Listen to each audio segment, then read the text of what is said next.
Morning. Good morning. Gotta have it all. Welcome in. How are you today? I'm here on the treadmill. Mira is here. LB Martin's here. Danine is here. Madeline's here. Smashlin is here. Welcome in. A few little bumps. Mira, hi back. Red is here. Michelle or Michael. Carolina, Heather is here. Welcome in. Terry Claw is here. How's everyone today? Hope you had a nice long weekend. Good morning, Trish. How are you today? Good morning. Is the sun shining wherever you are? September 2nd. We're into the fall season. Trip, or let's see, Try Pop Thrift. That's cute. Stephanie, welcome in. All right, I have make sure you read the show notes first of all. I've got lots of information in the show notes. Make sure you open those up, read through them, screenshot them, especially those starred bullets, because those give you the places to go for official help from Whatnot. Welcome in, Angela. So I have pinned on the screen my choosing basic shipping settings guide that a lot of people are looking for. So if you need that, just tap the picture of that. So on your screen, just tap the purple document there, tap it once, tap it again, and it shows up big and you can screenshot it. You had a lovely 4-day weekend. Awesome. And then what you need to do with that choosing basic shipping guide is you need to go to my YouTube channel, which is in the show notes, Draz on Whatnot, and watch my live. So it's in my lives, not in the main videos. In my lives, there's a show called Don't Sink Your Shipping. And it has a little ship emoji in the title. And you use that choosing basic shipping settings and watch that video to help you set up your shipping when you're new so that you don't sink it right from the get-go. Okay. A desert lily is here. My four munchkins is here. Welcome in. All right. So today at noon my time, which is mountain time, which would mean it is at 1 central, 2 east, right? Is the Whatnot sellers show that they're doing today. So on that Whatnot seller account, let me navigate there and show you. So Whatnot sellers. So this account, make sure you're following that account here on Whatnot.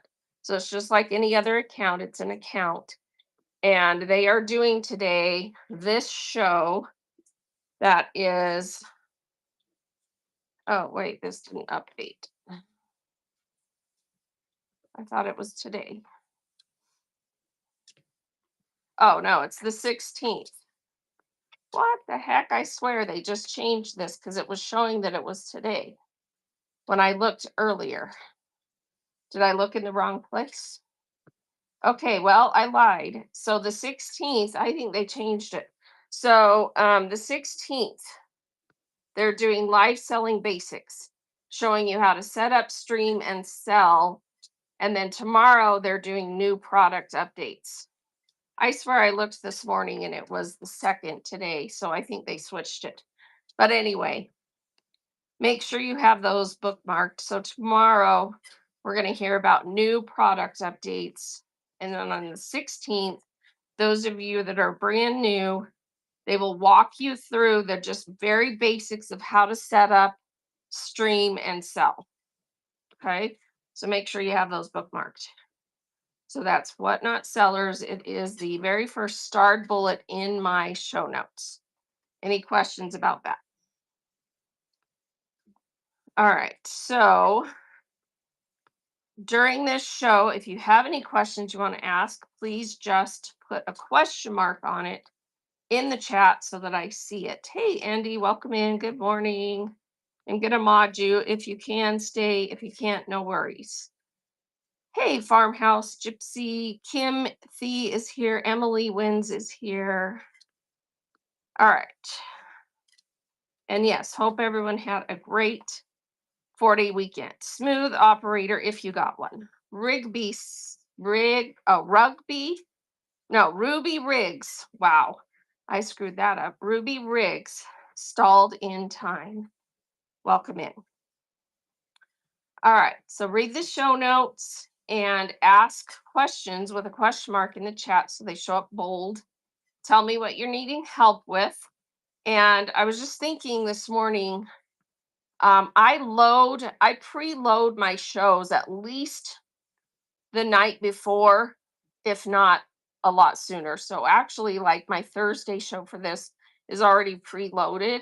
So all those documents that I give you guys that are in my auction tab, they'll be in there way before my show ever starts. So if you don't have time to come listen and you're just needing one of those documents, you can just go into that show before it ever happens and they're in the auction tab.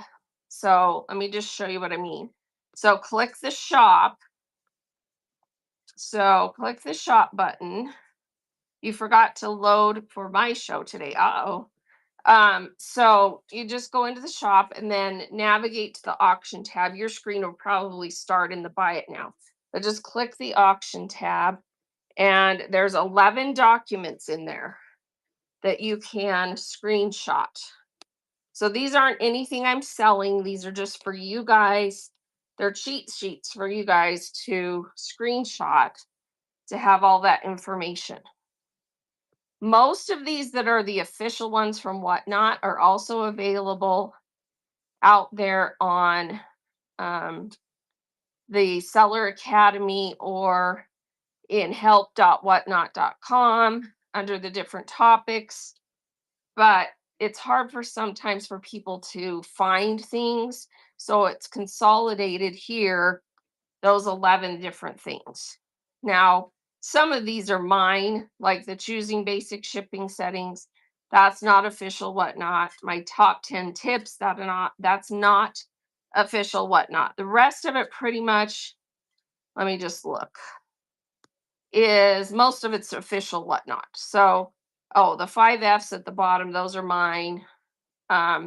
Anyway, so here it all is consolidated into these 11 different things that you can just screenshot while you're here, or like I said, even before my show ever happens, if you're unable to attend and you are thinking, oh, I really need that basic shipping setting guide because I'm trying to figure that out, just go to my show, any of my walk and talks, at least, like I said, I'll have them loaded. I usually go in on Saturday or Sunday and preload all my shows because you can just clone them. And so they're all preloaded with at least the basics, and then I go in and add, other stuff.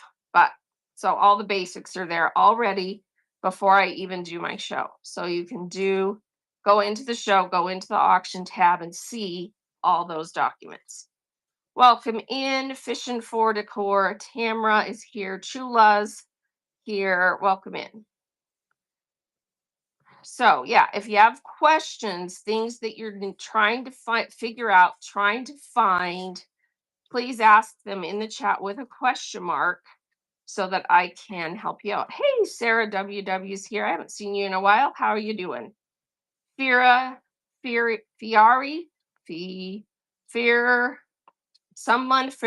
girl. There we go. Barbie 8 is here. Welcome in. All right. And if I missed welcoming you, I apologize. LB Sows is here and Large March is here. Welcome in. All right. So read the show notes and ask your questions. What are you struggling with? What's difficult for you? Where do you need help? What can I help you with?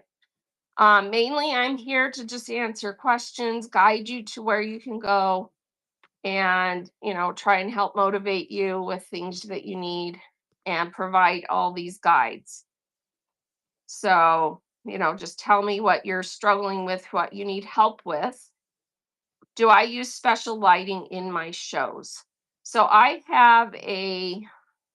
was lucky because years ago when I started selling online, I invested in a couple of stage lights. So they're like a big tripod with a bigger spiral daylight bulb on them and an umbrella. So I have a couple of those. I use one of them when I stream in my room that I use to sell from. So, but a lot of people use ring lights. A lot of people try to stream next to a window that you can open if you're doing shows during the day.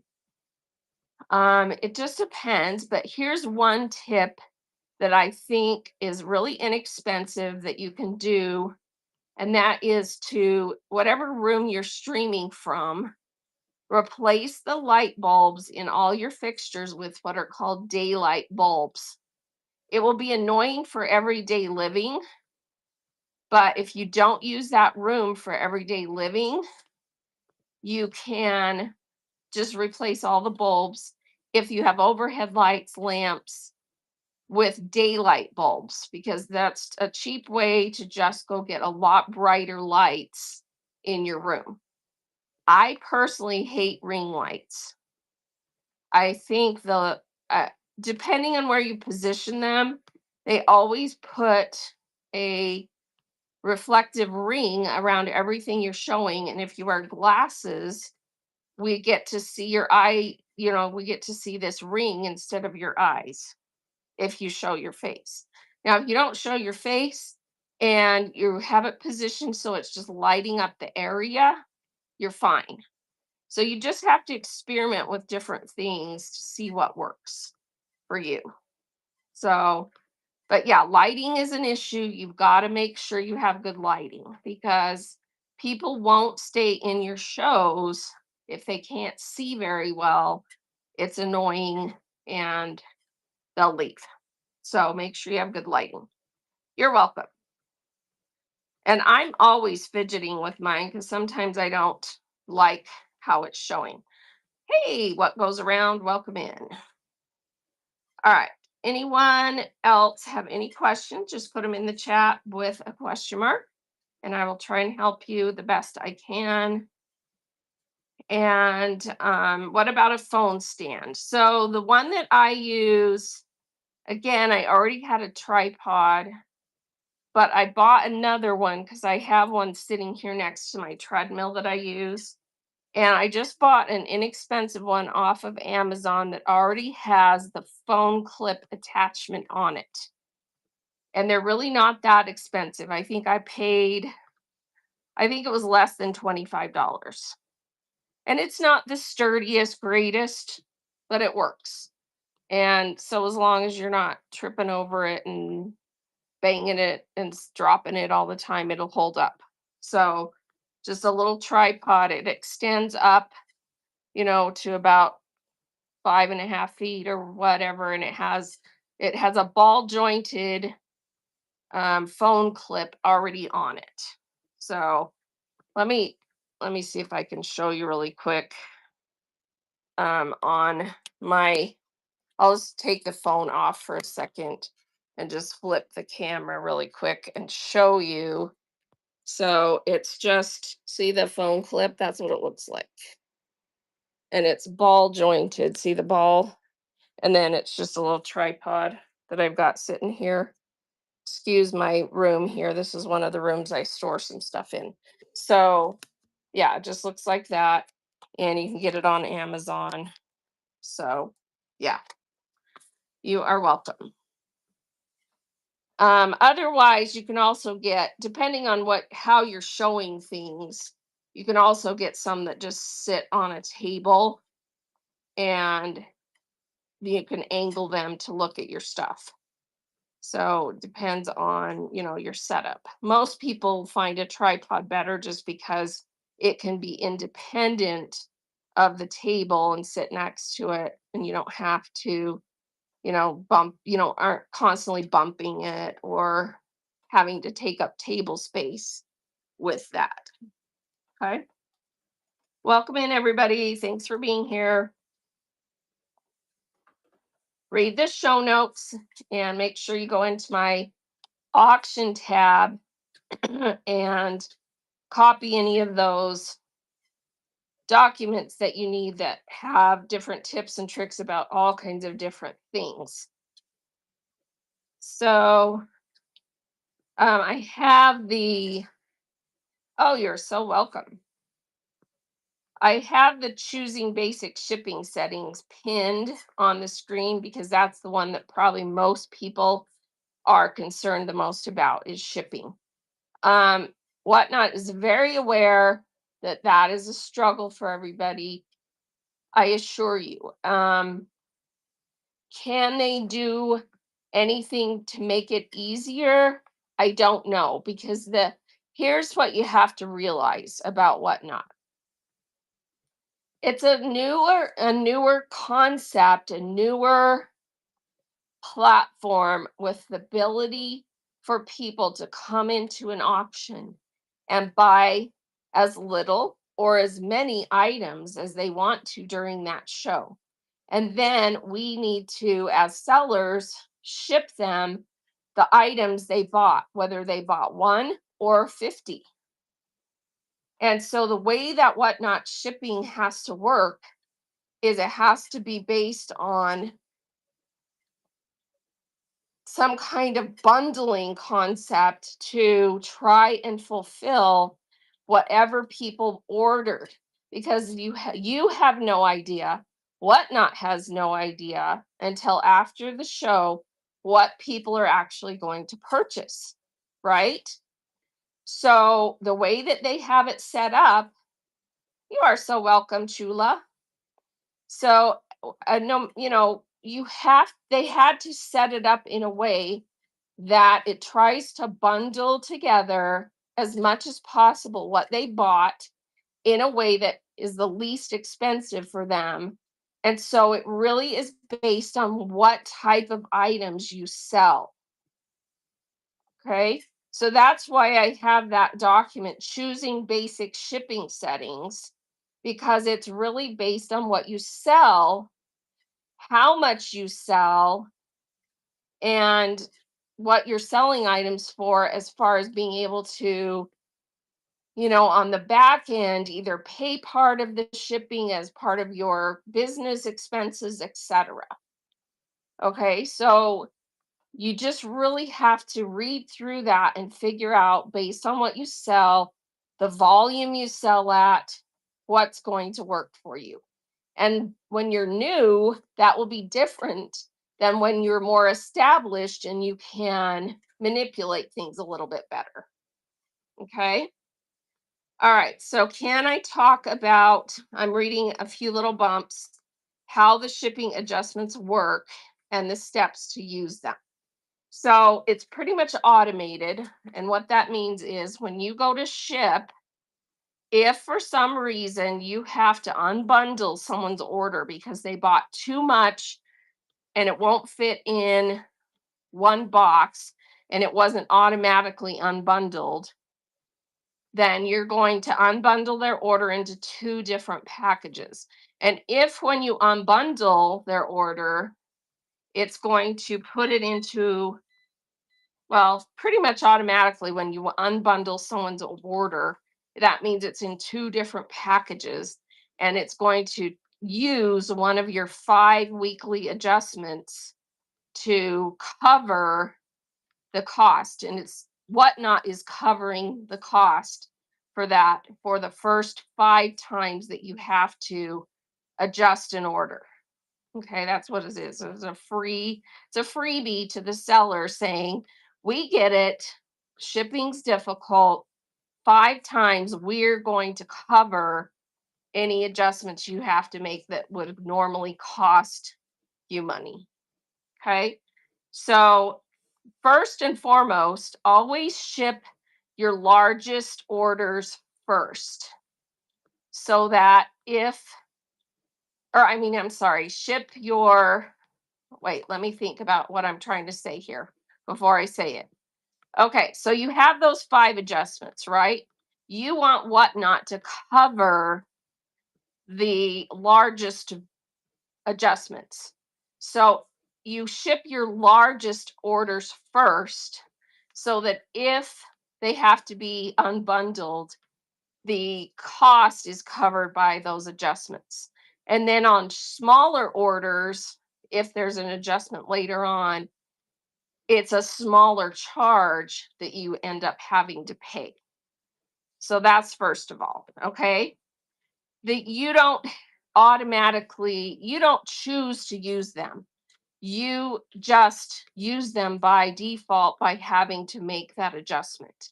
And your adjustment can either be putting it in 2 separate boxes or 3 separate boxes or whatever, or bundling it together and putting it in a larger box. Like it's already bundled together, but instead of shipping it flat rate, you're going to ship it in Ground Advantage in a bigger, heavier box or whatever. Okay. It's automated. So you don't get to choose, oh, I'm going to use my adjustment on that. And that's why I said ship your larger orders first so that the larger adjustments are covered by those 5 adjustments per week. Yes, it's per week. Hey, Bonnie Brickle. And it resets at about 6 o'clock on Sunday, your time. So every Sunday at 6, you get 5 new adjustments for the upcoming week. So here's another tip. If you have orders from Saturday or Sunday that you might need to use an adjustment on and you haven't used all your adjustments yet, make sure you ship before 6 o'clock on Sunday so that you can use up the ones from the prior week so that it's 6 p.m. on Sunday. Yeah, 6 p.m. I'm pretty sure that's the right time. Bonnie could probably tell us for sure, but that's when I've noticed that it resets for me, is about 6 p.m. on Sunday. So use your adjustments before 6 p.m. on Sunday if you're going to need them before it resets for the next week because they don't carry over. You get 5 a week, period. Okay. Hopefully that answered that. Let's see. They did a horrible job on shipping and shipping charges. I didn't know how to cap shipping until after my show. What goes around? Who did a horrible job? And I didn't. What do you mean? Didn't know how to cap shipping? I'm not sure what you mean by that. I wanted to issue a refund, but couldn't because I don't have control. Yeah, you cannot issue refunds. So you've got to have the shipping set up correctly before you do your shows. Okay.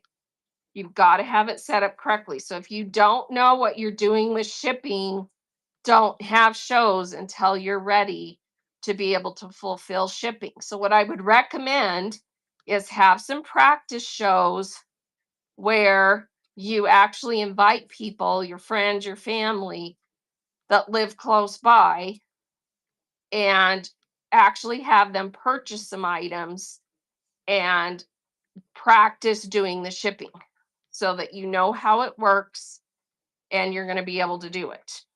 Okay. So now they don't necessarily force you to do anything. I mean, they encourage you to learn quickly and do your first shows quickly so that you can get the incentives, but they're not forcing you to do it. That's your choice. So you decide, if you can't, if you're not ready, don't do it. I mean, I know there's incentives. I know they want you to try and go fast. And, but if you don't feel ready, there's no reason you have to do it. Okay. No, it's 5 adjustments a week. 5 adjustments a week. So during the course of 1 week, you get 5 different times where you can use those free adjustments. Yeah. What happens when they pay the 921? The package only costs $470 to ship. That means you didn't have your shipping set up correctly in your show. You didn't have the weight correct or something. Because if they paid 921, that means you sold them a pound or more of items. And then on the back end, if it didn't weigh over a pound, then that means you didn't have it weighed correctly in your settings.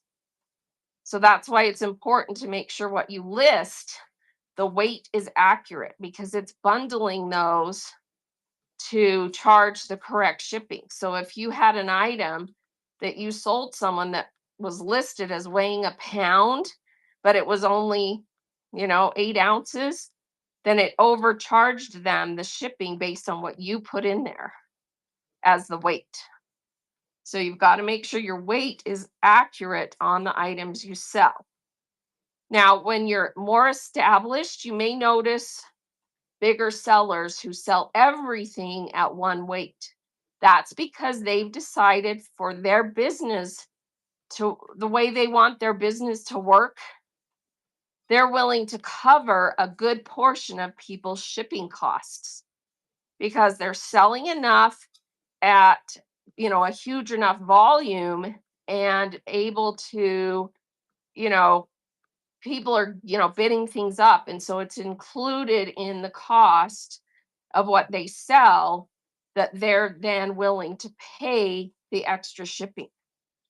That's why they're doing it that way, because they've determined that, because it's interesting. I was in a show the other day and the seller was asking their customers, would they prefer lower starts or free shipping?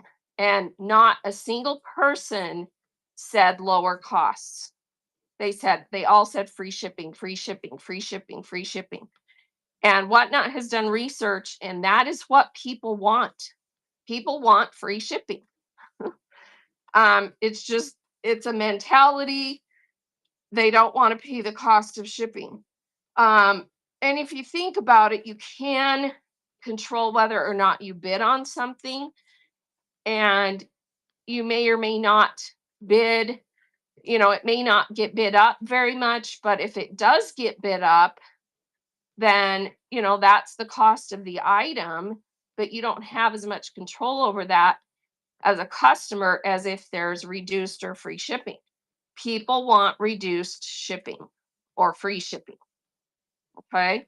So, if at all possible, it is to your advantage to offer some kind of free or reduced shipping. Um, there's two different kinds of Fox Den. There are two different kinds of there's rehearsal shows, those no one can join. But then there are the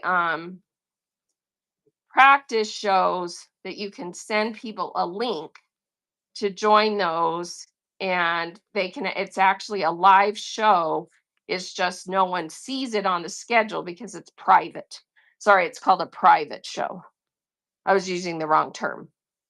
So the rehearsal one, that's just a go in and learn how to use the app settings, those people can't join because it's just a dummy mock show. But the private shows, you can give people a link to the show. You share it to your friends and family. It allows them to come in. It's actually a live show. It's just private because you didn't share it on the actual schedule, because you scheduled it as a private show. And you can sell things in those private shows and do the shipping, learn how to do the shipping. Okay. All right, let me see if I missed any. Andy says it's also great to order and watch people in the category you want to sell in. Yes, that's huge. That's important. watch and go to seller chats in the category that you sell in, because the best advice for shipping and how to do your shows and all that stuff is going to come from sellers who are already in the category that you're wanting to sell in, so that the advice is is specific to what you're selling. And the advice about shipping, the advice about how to organize things. And a lot of sellers you'll watch, they do curated shows based on kind of how the shipping is going to work. So a lot of sellers will sell small items in one show and have a reduced shipping price.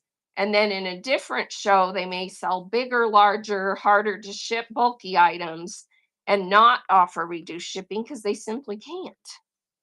So it just depends on what's going to work.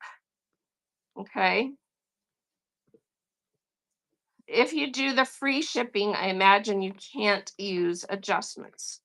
Um, well, yes, you can still though, because if they order so much that you have to unbundle it, even though the buyers didn't pay any shipping, you would still get to use those adjustments 5 times to not have to pay even more shipping. If that makes sense. So,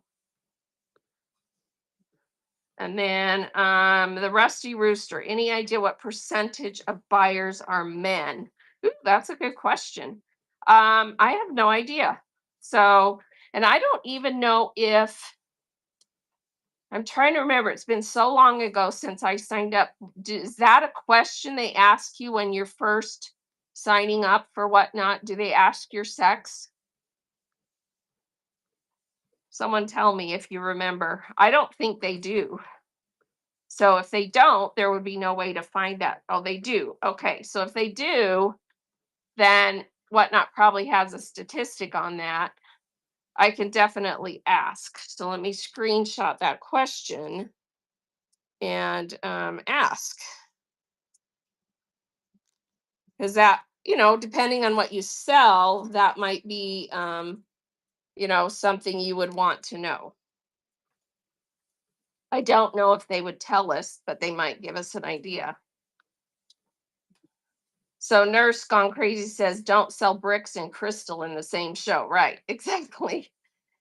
So Mira, should I just use flat rate if it's over a pound? It depends on what you sell.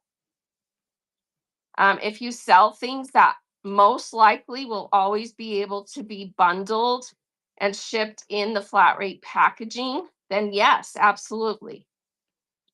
Because then you can offer the, max buyer pays max 921 and do everything in flat rate packaging. That's what I do. But I sell fabric and craft items mostly. Fabric is very easy to ship. You fold it up, you suck the air out of a bag, and you're able to put it in flat rate packaging because it condenses and it's not fragile. But I always put it in plastic because you want to make sure it doesn't get wet or dirty if the box or package gets torn a little bit. But other than that, it's pretty easy to ship. The craft items a little bit trickier, but for the most part can all fit in flat rate packaging. If you sell items that if someone comes into your show and buys 10 items, you're not going to be able to put them in flat rate packaging, then no, you probably don't want to use flat rate. That's why it's based on what you sell. So you just really have to think through, what do I sell? How's it going to work? And a lot of bigger sellers took a loss when they started selling because they wanted a business model. They wanted to grow fast. They wanted to offer reduced shipping from the very beginning and low starts. If you feel like you can do that, try it. But you have to be willing to take a loss until you build up your clientele to a point or you just start out small doing normal, whatever, everyday shipping. And then when you've built up your clients, then you change to a model where you offer reduced or free shipping, and, and just build that into the cost of what you're doing. So it just really depends. So Mira says I have to add bubble wrap and paper. Yeah, so you've got to include that in the weight when you're calculating what something is going to have to ship like. So if you have a single item that is going to have bubble wrap and a box, then the weight of that item needs to be whatever the bubble wrap or paper and box added to it. If they buy only that one item, and you're going to have to bubble wrap, paper it, and put it in a box, then the weight of that item is got to be all of that stuff all together. Okay. And I know it does somewhat overcharge them ultimately if you're having to add weight of all packaging for every single item. But once you hit a pound, it doesn't really matter. It charges them $9.21 for 1 pound up to 5 pounds. So then it stays at that $9.21 until they hit 5 pounds. Once they hit 5 pounds, it starts charging additional amounts for the ground advantage rate, which is going to be cheaper than a priority rate. Okay. So it just depends on what you sell and how much, you have to how much packaging it has to have. Okay. So what goes around? Okay, I'm understanding that you have to unbundle for the adjustments. Yeah. Well, unbundle or change the type of packaging. So let's say that you have your shipping setting set for flat rate. And then on the back end, the combination of whatever they bought is just not fitting in the large, let's say the large flat rate box. So, but it still weighs under 5 pounds. You can actually turn flat rate off, change it to the large priority box, the one that's not flat rate, that's a little bit bigger, and it will not use one of your adjustments because it still falls in that 1 to 5 pound weight. You just put in the dimensions of the box and it still ships for $9.21. But if it is going to be over 5 pounds and you have to turn off flat rate to fit it in a bigger box to go ground advantage over 5 pounds, it will use one of your adjustments because you're changing from flat rate, which the weight doesn't matter, to a category where the weight does matter. Do you follow? So if you are able to use flat rate boxes, the weight does not matter because it allows up to 70 pounds. Has anyone on here ever shipped anything in a flat rate box that weighs more than 70 pounds? I haven't. I guess there's engine parts or heavy metal, brass, or something that could possibly, I haven't seen it, that would fit in a flat rate box, right? So as long as it fits in flat rate up to 70 pounds, you can ship it in a flat rate box. Weight does not matter. But if you sold a combination of items that are over 5 pounds and you go to ship and it's just not fitting in a flat rate package and you have to change it to ground advantage, you just turn the flat rate off, toggle it off, put in the dimensions of the box and the weight, and now it's ground advantage. So it is going to use one of your adjustments because the ground advantage rate for over 5 pounds is going to be higher than the flat rate was. Make sense? And also keep in mind for priority and flat rate, the max girth of the box has to be 12 by 12 by 12 or under. Not that the box itself has to be exactly 12 by 12 by 12, just that the box total girth can't equal more than what 12 by 12 by 12 is. And then on ground advantage, your box cannot be bigger than 130 inches when you measure all sides, height, length, and width. So you have to measure those because those will not be covered by an adjustment. So if you have a large item that is going to have to go in a box that is bigger than 130 inches around, it needs to have a custom shipping profile and be set up to ship by itself in its own box and with explicit on the listing, this will ship separately. And this is, whatever you see is the cost of shipping this item. And if they don't want it, they won't buy it. If it's a really expensive vintage, something that's amazing, and they're paying $400 for it, they're probably willing to pay the $100 to $200 extra to ship it. It just depends on what you're selling. So most people don't sell large items that aren't valuable. For example, a lot of people tried to sell wreaths on here and figured out really quick it's probably not going to work because wreaths are large and bulky and have to be all wrapped up, and people don't want to pay $100 to ship a $50 wreath. It just wasn't a good model for what we sell on here. And I'm talking about really big ones, the big fancy wreaths, right? Or let's say you have a really cool bird cage that's like 2 feet tall and,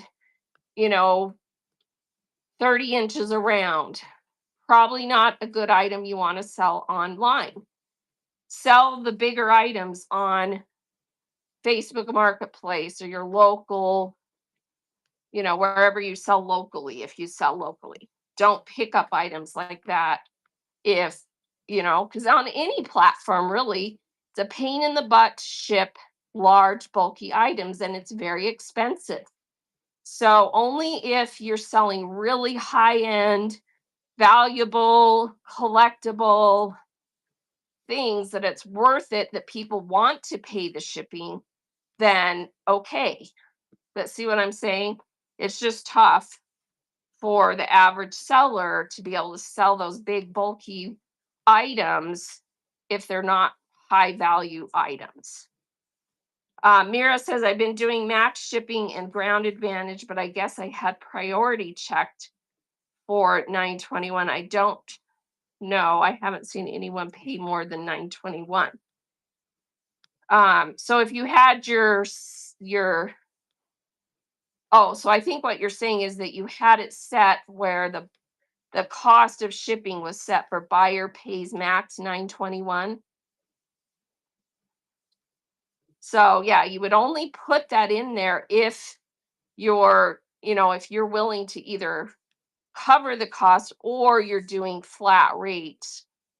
If you're able to use flat rate all the time, if that's why on that basic shipping settings, it says, if most of what you sell is going to fit in flat rate packaging, go ahead and do flat rate 1 to 5 pounds, flat rate 5 and over, buyer pays max 921. But if you do if you have it set for 1 to 5 pounds priority and 5 pounds and over ground advantage, Bert's saying hi, except they can't see you. If you do pancakes or tortillas, do flat rate. There you go. Flat rate for pancakes and tortillas. So if you're doing your settings for priority and ground advantage and you have it set for 921 max, then you're going to be paying all the extra shipping over 921. So only do that if you understand what you're doing. Okay. All right. Now you're hungry. Pancakes and tortillas. Yeah. Do you want a breakfast burrito or pancakes? I know I'm hungry too. Pangy says you can use a plain box long as it's not oversized to use one of those priority labels for up to 5 pounds. Yes. For priority 1 to 5 pounds, if it's not flat rate, you can use your own packaging or you can use the free boxes from the post office that are labeled priority but not flat rate. If you're shipping flat rate, that package has to say flat rate. It has to be one of those flat rate options from the post office. And you get those either from your post office lobby or you order them online. And there's one that you have to order online, and that is the flat rate bubble mailers, because they don't put those in the post office because too many people were taking them and using them as bubble wrap. And they still have a problem with a lot of people taking the free boxes and using them to move. I can't even imagine putting all my stuff in the minimum large flat rate box and trying to move using those, but people do it. I've seen it because I've seen them in storage lockers. I know it just doesn't fit enough. You'd have to have a million boxes just to fit your stuff. So silly. But people do weird things. All right, what goes around? I have sewing notions and other sewing related items, as well as fabric. Should I do separate shows or do it together? Well, as long as the notions aren't huge. I mean, if you're just selling, thread and lace and bias tape and bobbins and stuff like that, you should be able to do it with your fabric. I sell stuff like that with my fabric. I just don't pick up, for example, one of the things that in quilting and sewing that would be an issue, there's a lot of rulers and cutting mats and things like that that are large. I don't sell them. If they're too big, I just don't pick them up. I don't buy them to sell because they're too hard to ship. They're too, one of those big cutting mats, it has to go in this massive box and you have to pad it in a way that it doesn't get all warped, right? Don't sell those. It's not worth it. People can buy those locally or order them from some other place. You don't have to sell those because it's just too hard to ship. So, things that can be packed easily together. In my show on the 17th of September, I'm going to do that show in the category I sell in, which is quilting, sewing, fabric. And I'm going to show you how to pack fabric in a large flat rate box. It's, you actually can fit about 30 pounds of fabric in a large flat rate box. I'm going to show you how. Okay. Because that'll save you having to unbundle. So yeah. So make sure you come to that show. I show it live. I show you all the boxes. I show you how to use them.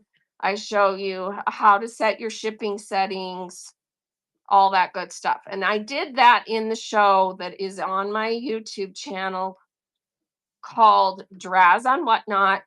And that show is in my lives, and it is called Don't Sink Your Shipping. I showed you all the boxes. I showed you how to choose your shipping settings. I did not show you how to pack fabric because I was talking to a more general audience. But if you want to see how I packed fabric, you can come to that show on the 17th and I'll show you how to do that. Okay. All right. Let's see. Let me just see if I missed any questions. Can you have one item? So what goes around? Can you have one item that is very heavy and charge more for shipping for just that item? Yes.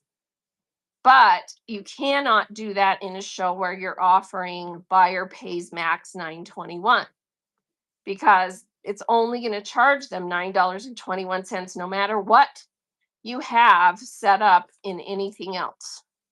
So if you want to do larger items and charge more for just that item, you have to do it in a show that you're not doing the buyer pays max 921.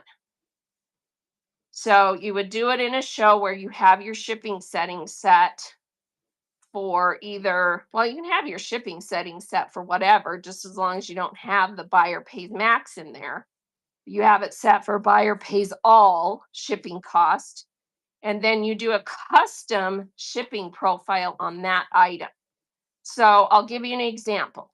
Last year, I crazily, because of some stuff we got in a storage unit, decided to sell Christmas decor. I may or may not sell any this year. I'm just not a fan of selling fragile items because no matter how good you pack them, it seems like something gets broken, right? Anyway, so I digress.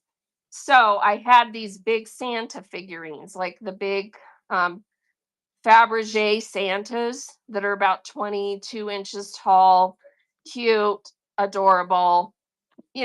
People will pay, 25 to $40 for them, depending on the brand, how cute they are, whatever.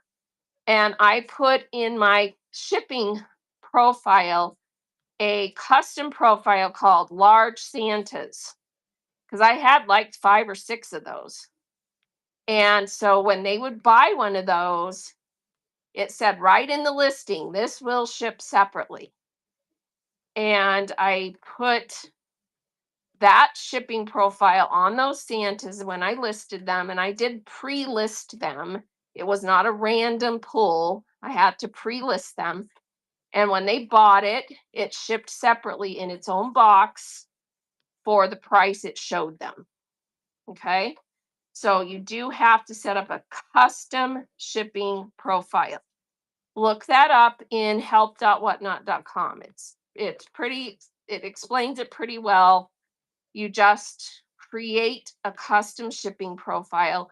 You name it something that makes sense so that you're going to remember it. You don't just give it a weight because that looks too much like all the other ones in there, right? You name it something specific.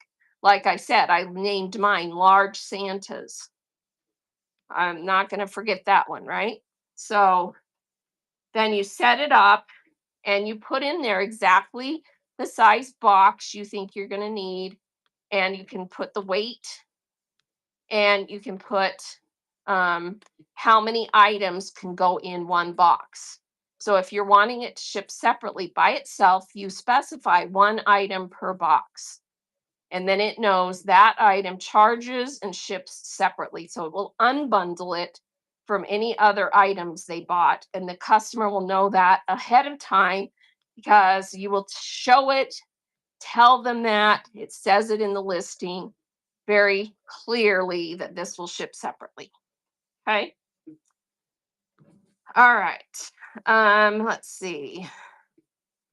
What was the date again? 9/17. So September 17th is my community support show that I do as part of the community support team that I'm on officially with Whatnot.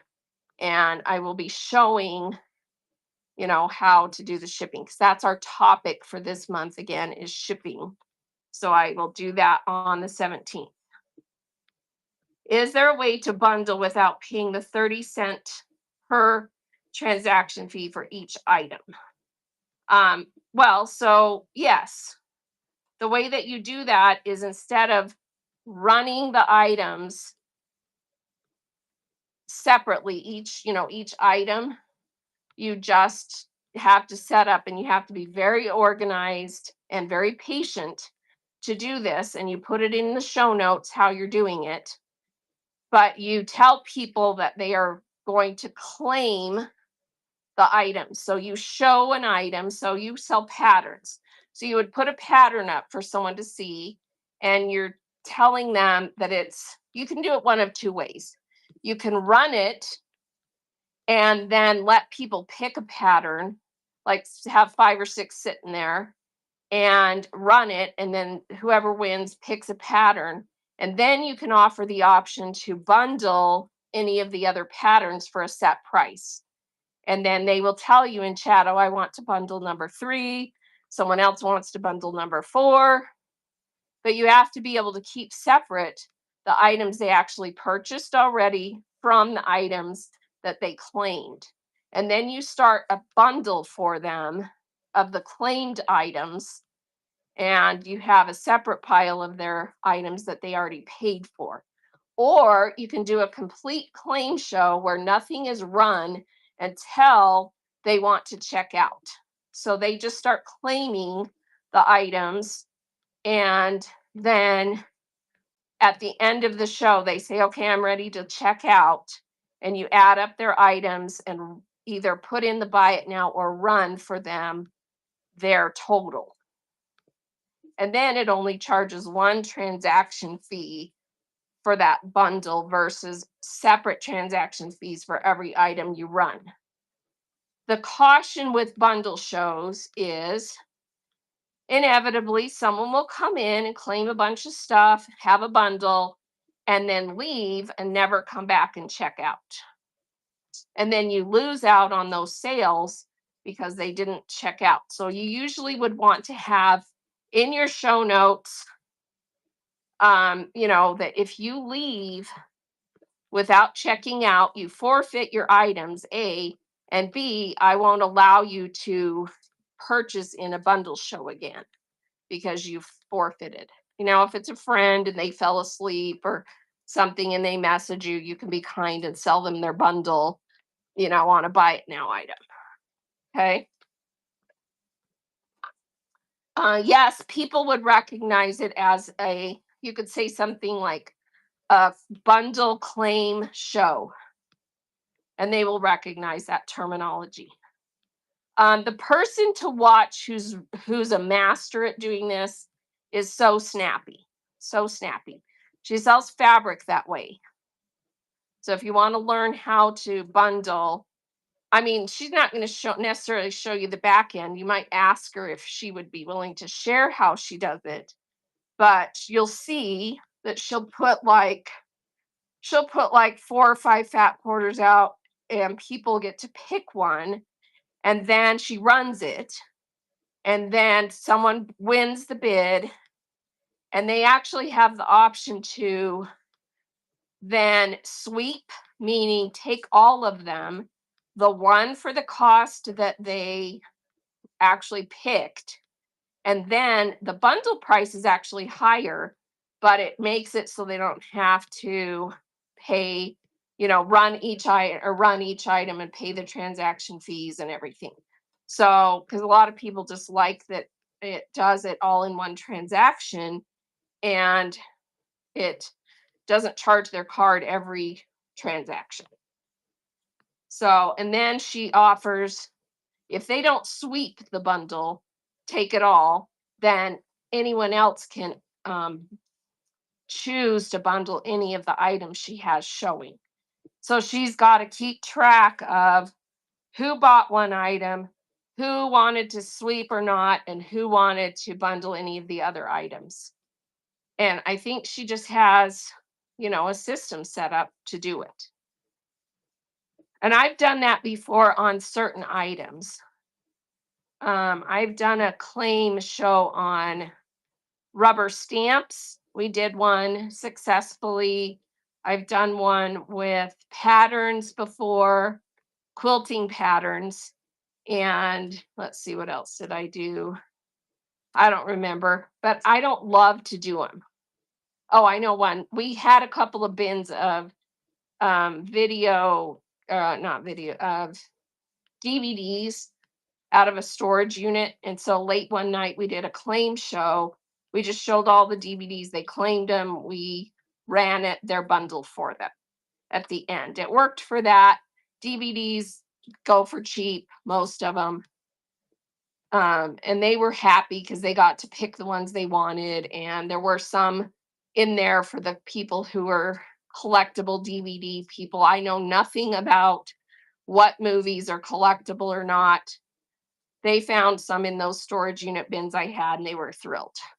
Okay. So I did a claim show. I think it was like $2 a DVD. They made a bundle, and DVDs can be sold at media rate. So depending on how much they bought, their shipping when they claimed was either media rate or flat rate, depending on how much they bought. Do I think a claim show would work with cross stitch leaflets? Yes, definitely would. Because you can just put out 4 or 5 at a time and let them claim the ones that they want, start a bundle for them, and then let them check out when they're ready. And what I did for that one is I just put out a big piece of white. I did it at my kitchen table. I put out a big piece of white card, what is it called? Like a big poster board. And then I had numbers taped to the poster board, spaced out. And then you would lay out the different leaflets or patterns on there by number, put out however many fits on the screen. And then you just, let them claim which ones they want and start bundles for them. And the key too though is you've got to have a moderator to help you watch who claimed it first, and then do the little lines in the screen after each claim so that you can keep track of the next claim. So there's, a couple things that make it easier. So, oh, were you in that show Nurse Gone Crazy? Where we did the quilting patterns that way. Yeah. So it works, for some items, and it also works if you are really organized and are able to keep track of it. So with box size, Trish is saying with box size, what were you saying that about?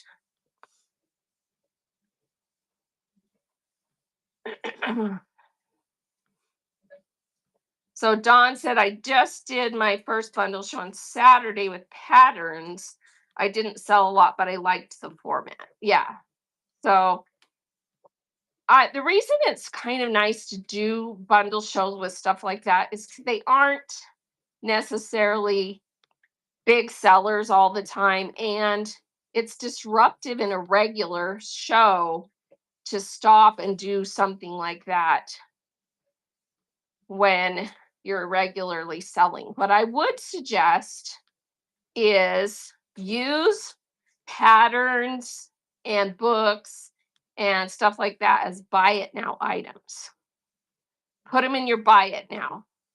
Because most of those things are going to have a UPC code on them, right? Because they're branded and they've got a UPC. Not necessarily some of the quilting patterns, but oh, thank you for your purchase, Peggy. But you can scan the UPC and it does the listing for you. Just throw it in your buy it now at the price you want to sell it for. And most likely people will buy those. So put quilt books and sewing books and cross stitch books and patterns. If you don't have a ton, but you want to sell them and you don't want to necessarily do, a whole show or a whole claim show, just throw them in your buy it now. So you scan a UPC code by so when you go to list something, let me show you really quick. When you go to list an item, so I'm going to go into my shop and go into my buy it now. Okay, I'm in my buy it now. I'm going to add with the little plus sign an item. So create a quality listing. The first thing you're supposed to do is take the pictures, right? Well, so when you click the picture, instead of upload, you're going to do that third option, which is to scan the UPC code. So you click that and it pops up a camera window because it's now trying to find a UPC code to take a picture of. And as long as it's a current enough item, then you can take a picture of that, scan it, and it will bring up the stock photo, fill in the description and the title for you. And then you just have to kind of edit those as needed, add the weight and the quantity, and then save it. So, yes, you can do that. So that's an option for how to add your items. So, yeah, add items like that to your buy it now. And then you've got some buy it now items that you can just do. Yes, you're welcome. Yeah. So it's not going to work on fabric really, because fabric, you don't have a UPC to scan unless you have the original bolt. If you have the original bolt, you can try it. But you can do it with any items that have a UPC. So it works great for books, works great for more modern patterns. The old ones, the old vintage ones aren't going to come up. They don't either have a UPC, or the ones from the 80s and 90s usually won't pick up because they're too old. But yeah, anything newer, you can do that. All right. Let me see if I missed anything else.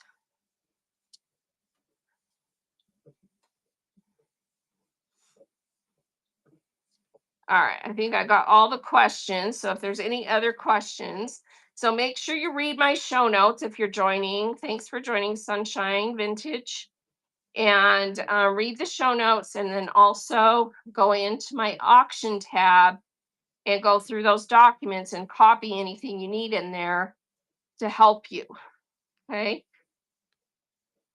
And tomorrow on Whatnot Sellers, try and make sure you can be there, because they are going to talk about new product updates. So tomorrow at noon my time, so that's going to be 1 Central, 2 Eastern, 11 a.m. Pacific time. This show, make sure you have that show bookmarked. If you can possibly be there, they're going to be talking about new product updates. And then on the 16th, the next show on their schedule is the one for new sellers. They're going to be doing live selling basics, how to set up, stream, and sell your items. That specific show they've done before, and there should be out on their YouTube channel a video of that. Let me go look. So if you go to YouTube, so I'm over on YouTube, type in the ampersand, so at Whatnot app, not app, search, and then find the official Whatnot account. It's going to be mixed in with a bunch of other stuff, but it's that one right there. Click that. Make sure you're subscribed to that channel. And then they've got all these videos out there. Let me see if they put that one on here. So, like, for example, here's a video about how to add listings. Here's one about customer service. Here's one about the seller hub, promoting your shows, how to edit a shipment, how to bundle shipments, how to use shipping profiles, what the shipping options are. So they've got all kinds of videos on here. It doesn't look like they've downloaded that one about the basic settings. So Sunshine, it's in my show notes. The first starred bullet in my show notes is the Whatnot seller account. You just go, it's an account on here, a seller account on Whatnot. Let me show you again. So this is the account. So make sure you're following that account, Whatnot Sellers. And then just bookmark that show right there. That's tomorrow. Okay.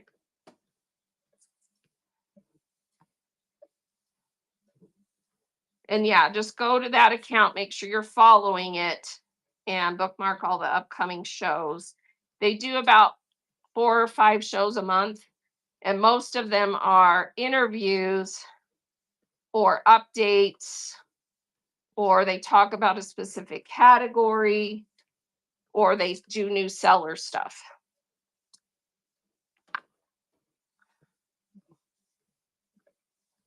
All right.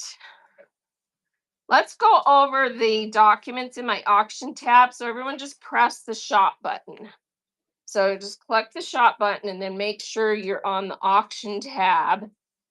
And there's 11 items in my auction. These are not for sale. These are for you to screenshot. So you just tap the picture.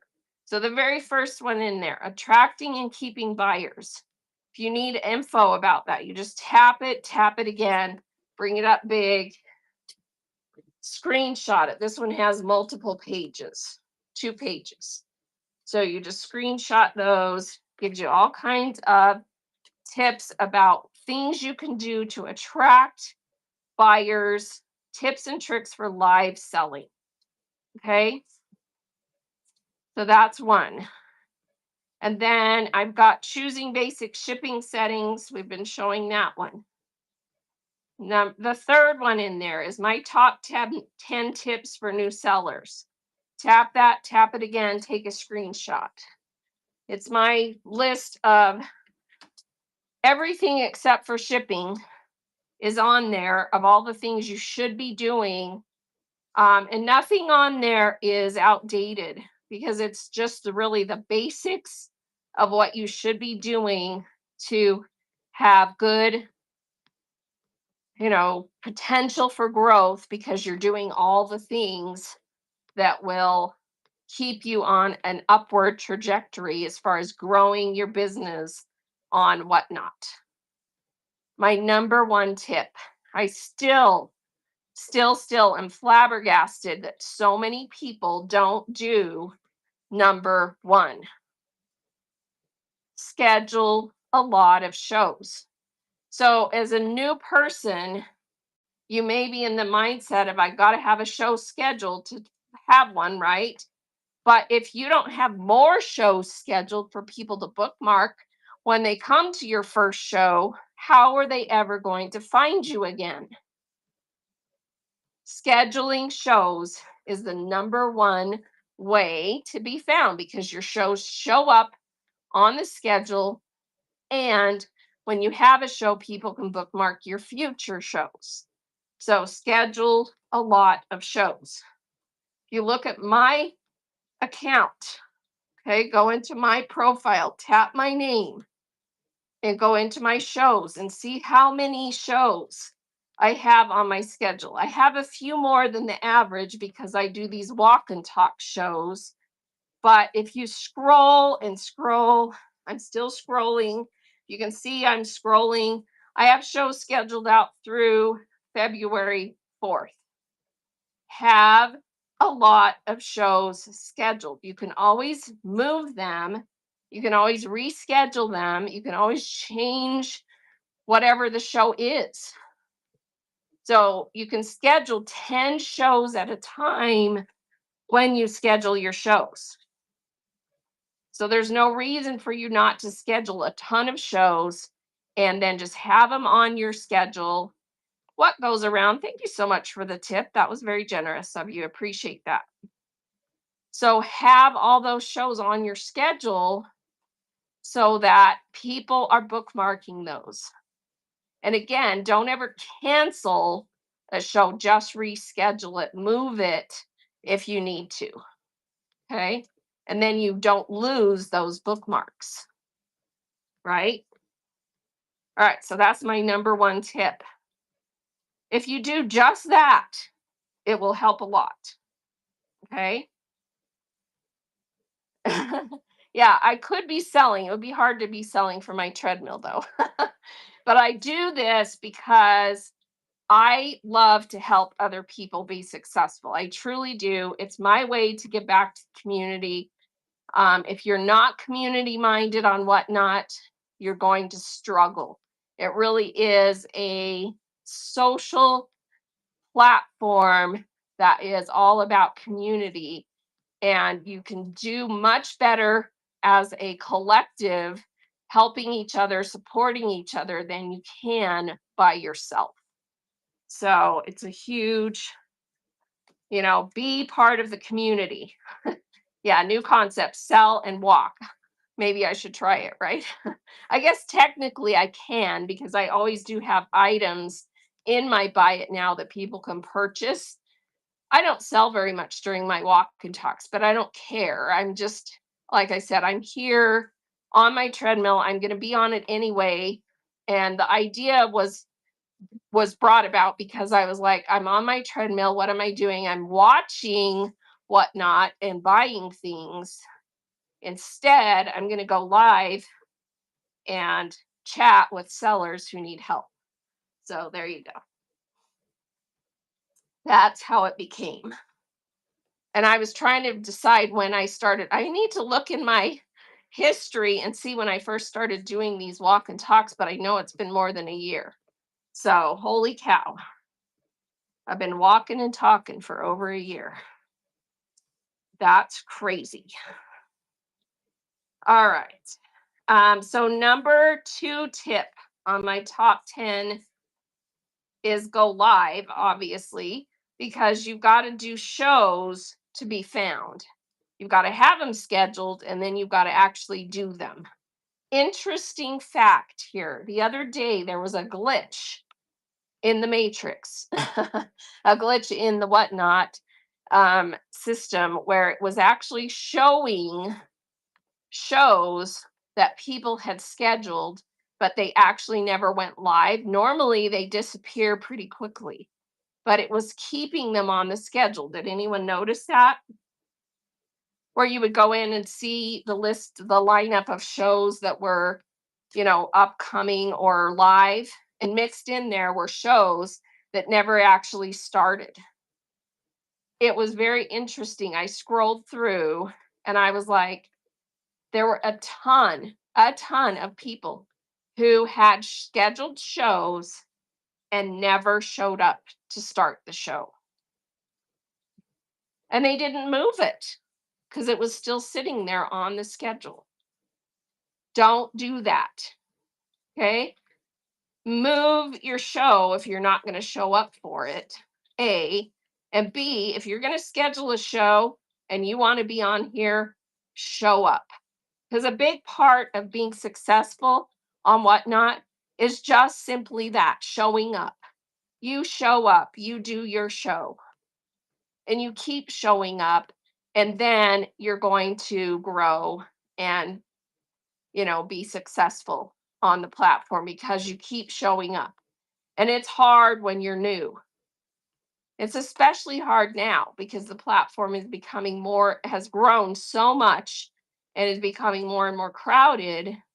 But the people who are successful are the people who keep showing up, right? And yes, as a buyer, it's disappointing if there was a show you wanted to go to and you go to look for it and it's sitting there and they never went live. And you open it and they have no note, no explanation. Now, if you went to go look for it and it's not there anymore, and you go to their profile and you see, oh, they rescheduled, something came up, I'm still bookmarked, I'll still be there. You're not, I mean, it's still disappointing, maybe, but not as disappointing as they didn't even bother to show up. What does that tell you for trust? Do you want to keep going to that seller's shows if they're only going to show up sometimes? No, because that also kind of trickles into your brain of, are they actually going to ship my orders? Are they actually going to provide good customer service when I have an issue? It starts bringing up questions, doesn't it? Okay. So you got to show up. You got to be consistent. All right. Number 3 on my top 10 list is to list items. When you're new, you need to show people what you have to offer. You've got to have some things listed in your shop marketplace, 24/7 shop on your profile. And you've got to have things listed in your auctions and your buy it nows. And you should, because how are you going to sell anything if you don't have anything to sell? It's a very hard model to do random pulls as a new seller. You can do it, but you've got to have something to show so people see why they want to come to your shows in the first place. So I would definitely recommend get some things listed so people see what you have to offer. Then you can do random pulls to, sell more additional items. But it does help you as a new seller to have things pre-listed because it's easier to sell a pre-listed item than it is to do random pulls, because a random pull, you've got to weigh it, you've got to describe it, you've got to decide what your price is going to be. And pre-listed, all that's already done. You just have to run it. Right? So always have some items pre-listed. A good rule of thumb when you're new is have at least 25, 30 items pre-listed that you can run through as a seller, as a new seller, because that'll give you about an hour's worth of items to run, because you're usually a little bit slower and more methodical when you're new because you don't know how to do a faster show, and you can do 20 to 30, 25, 30 items, and then you can rerun them again. You can go back, cycle back through, because when you're new, the people that were in your show at the beginning, except for your mom and your best friend, are going to be people that have come in new, and you can go back through your items, right? Number 4, stay live. A lot of new sellers make the mistake of going live, staying on for, 15, 20, 30 minutes and going, nobody's here, nobody's coming, this sucks, and they end the show. Guess what? If you keep doing that, you're never going to get anywhere. You've got to stay live for at least an hour minimum, and then usually 2 to 3 hours when you're first new to get anywhere, because that's when people start finding you. The way the algorithms work, with the exception of the fact that if you go live quickly, Whatnot will boost your first show. And that will give you a boost and you'll be up higher in your category to be found. But other than that, unless you pay to promote your shows, you're going to be somewhere down here in the search in your category, and it will take people a while to find you or for you to move up in search. So you've got to stay on long enough for people to find you. Is it best to start an item low or start at what you want?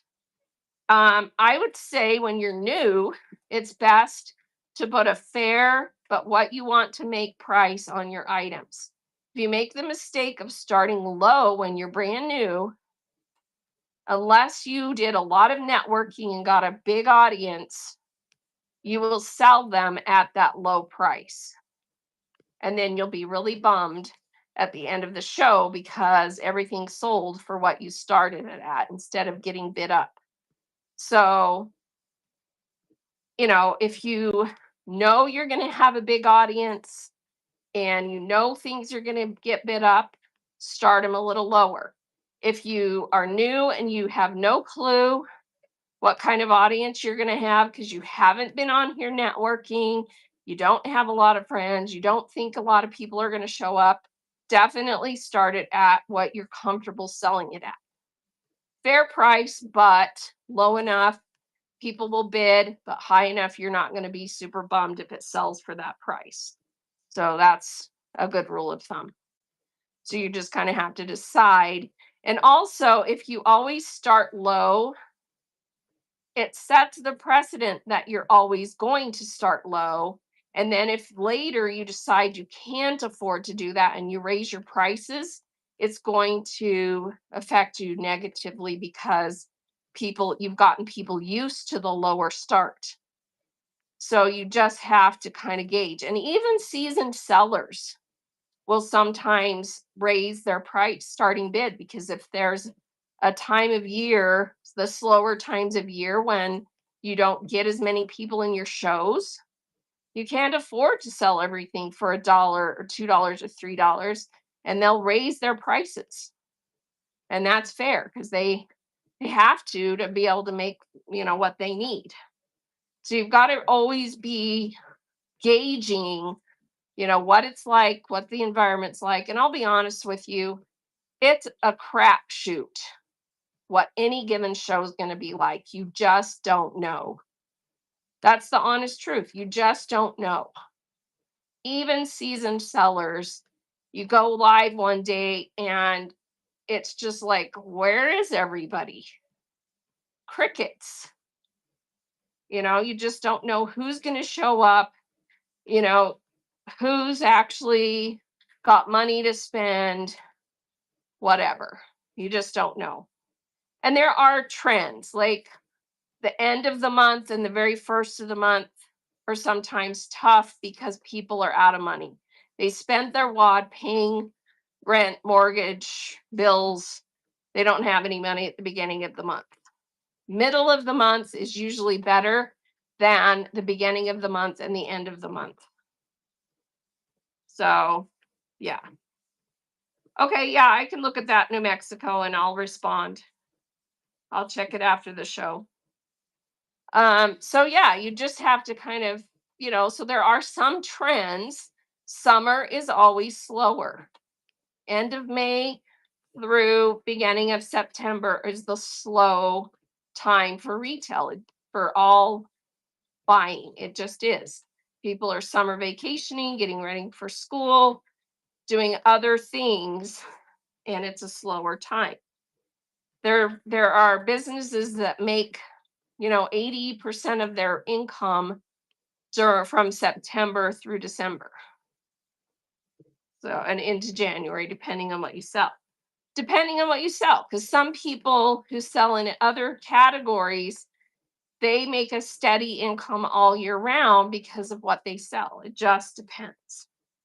So research, what you're selling, what the trends are. And also you have to stay on top of trends. If what you're trying to sell is not something people want to buy right now, you may have to switch what you're selling or how you're selling it. Maybe it needs to be bundled. Maybe it needs to be presented in a different way. I don't know. I can't tell you. You've got to do the research. Okay. I digressed off of Stay Live. Number 5, get feedback. Do private shows, as many as you feel like you need to make sure you have everything set up correctly. You know how to run the show. You know that people can hear you, see you, your internet connection's good, your lighting's good, all those things. Okay. That's number 5. Number 6, run your items, don't just show them. You literally cannot sell an auction item unless you run it, right? It physically is impossible to have it be sold. It's in your auction tab unless you run it. So don't make the mistake of, oh, look at this and this and this and this, and you never run anything and you're waiting for people to ask you to run it. Very rarely will people ask for you to run the items. Just start running them because then it's on the screen running. Oh, that's a good price. Oh, I want that. They bid. Someone else is like, oh, they bid on that. That's a good deal. I'm going to bid on it too. And then suddenly you've got a bidding war and it gets bid up. So run your items instead of just showing them. Okay. And number 7 is always raid. Number 8 is raid trains. Always raid. It's how you part of the community. It's how you get your name out there, all that good stuff. Try and participate in some raid trains. Number 9, get help. Use all the resources that are in my show notes and in my tips and trick sheets to get help when you need help. Don't expect that someone else is going to do this for you. If you don't have what it takes to do the research, figure it out, figure out the technology, and be able to run a show, no one else is going to do it for you. You've got to learn it. It's just like anything else in life. If you want a driver's license, you've got to go learn how to drive and take the test and pass it. Okay. Oh, we just got raided. Who raided us? From Canada. Was it the Red Rooster? The Red Rooster raided us from Canada. Thank you so much for the raid. Appreciate that. Everybody give Red Rooster a follow. She is amazing. If you need help with a lot of things, especially if you're in Canada with shipping, she will help you. And she also has all kinds of amazing documents and tips and tricks and fun things. And she's just a lot of fun. So make sure you follow the Red Rooster. All of us can ship internationally. It's just that right now, with all of the tariffs and everything going on, most people are sticking with their own country because it's too expensive for shipping to buy from another country right now. Red Rooster is the expert on that for Canada. So, most Americans are unfortunately not buying from Canadians and vice versa. Although I think it's not too unreasonable for a Canadian to buy from a US seller, but the other way around is astronomical. Am I correct? So we kind of are sticking to our own space right now simply because the way everything's going, it's too expensive to buy from another country. So yeah, it's a bummer. Hopefully that gets, it takes time for things to kind of settle. Things will settle, things will get better in that aspect. I have faith that they will, because commerce is driven by demand, ultimately, right? Commerce is driven by demand. And so if people want items from another country and that other country desperately wants, or a business in another country wants to sell them, they will figure out how to make it happen eventually. There's some hiccups right now. So yeah. So Viniquity says it's expensive to buy from US sellers and the other way around. Yeah, it's the new taxes and duties for US buyers. Since 1938, there were no taxes and duties for small, but August 29th, that changed. Yeah. So, yeah, it just is what it is right now. Hunker down. It's going to get ironed out. Have faith. Those of us who live in free countries that have these kind of economies, we drive the demand. We drive what, people want, and it will get ironed out. So, yeah. So put pressure where you can, put your money where you can to make what needs to happen. And also, how you stay, part of your whatever country you're in, be active in politics to make sure you put your voice out there for what makes sense for what you need, and things will change over time. And I'm not going to go into any more than that because we don't talk politics. All right. But yes, I do ship internationally. I do have some Canadian customers that buy. I've had some from Europe. Whatnot is relatively new. So really, we don't have more than that right now for the potential to buy from us anyway, because Whatnot is relatively new. And some countries are running pretty much independent of other countries as far as Whatnot selling, depending on the country. So I do know Whatnot is, constantly looking to expand. So MM Mix, you're in Australia. Yeah. So, it just depends on where you're at. Have I sold to Australia? I'm trying to think. I think I have. I know I've sold a lot to Canada, and I know I've sold some in Europe. Oh, you're in Canada, but there's AU buyers. Yes. Yeah. So, and it's a slower build in those other countries.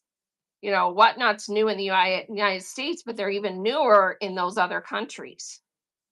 So, you know, but they are growing, but it's just a little bit slower growth in those other countries, but still pretty fast considering.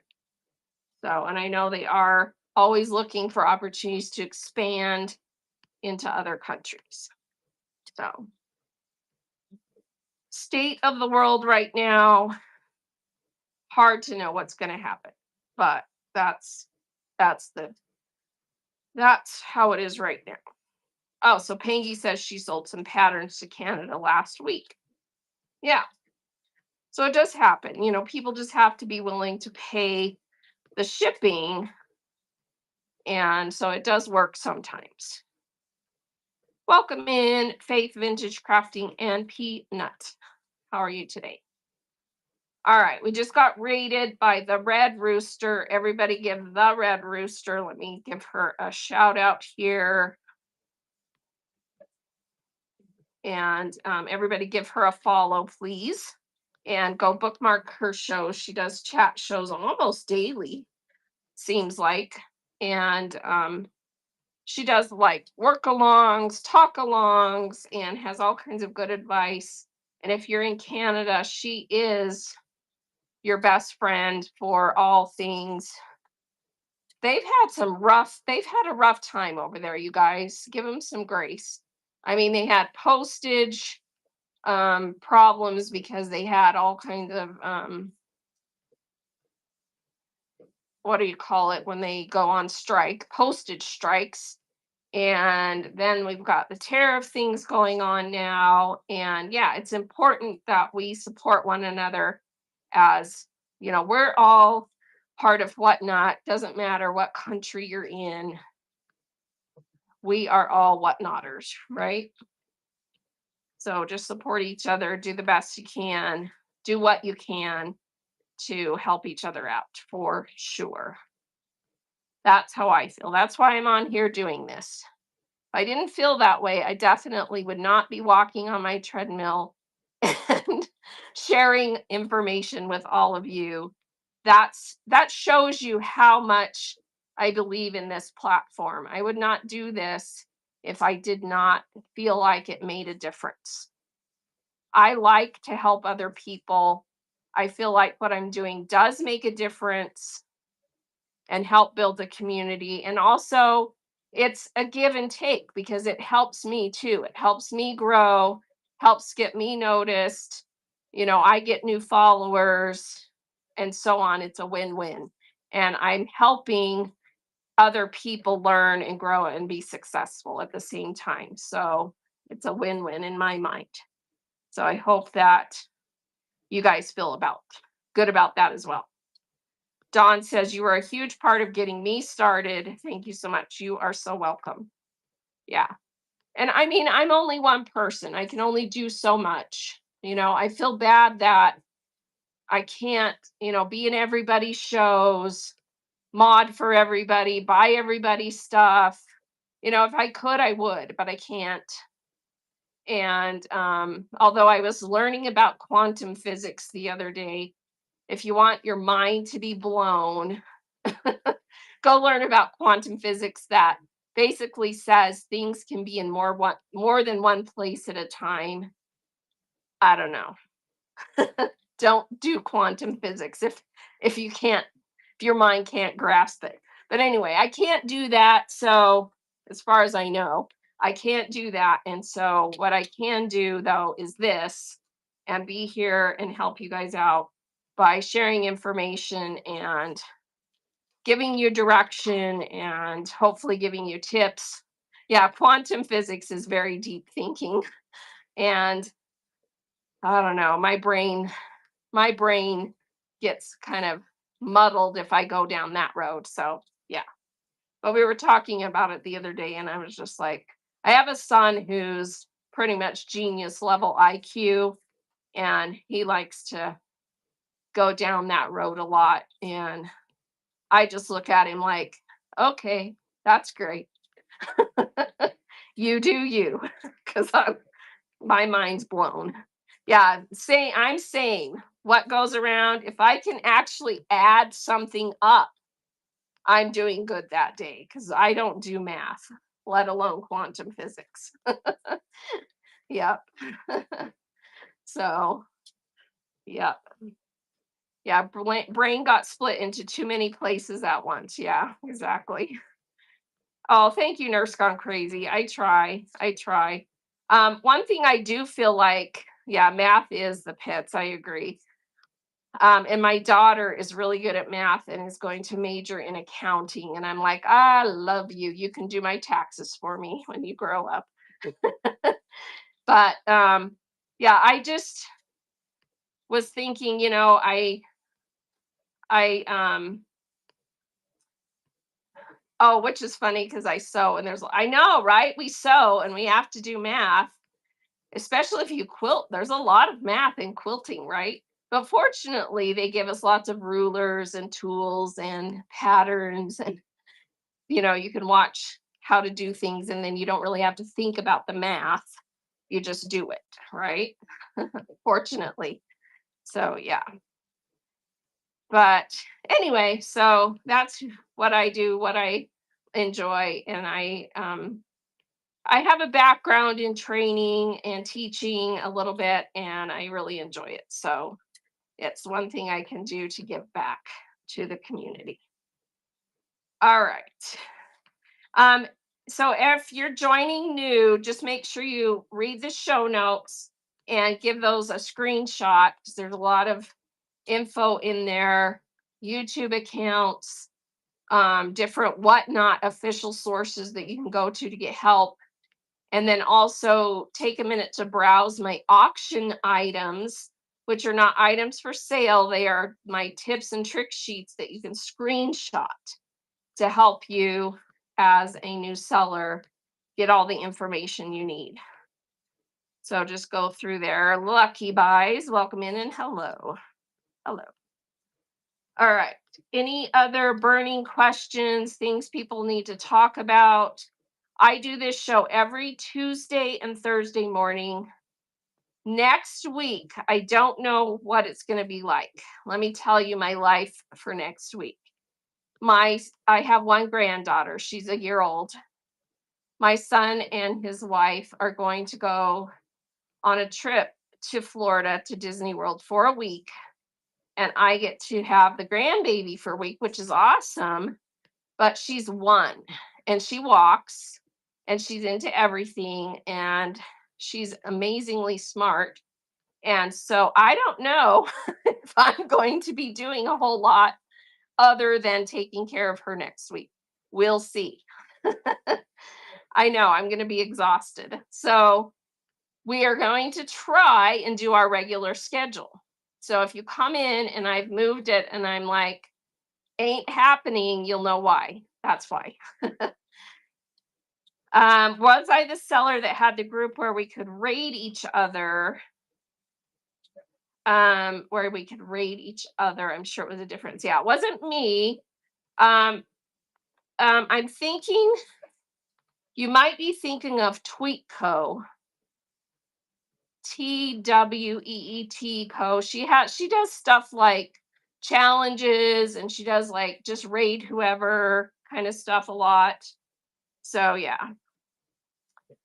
Yeah, no worries.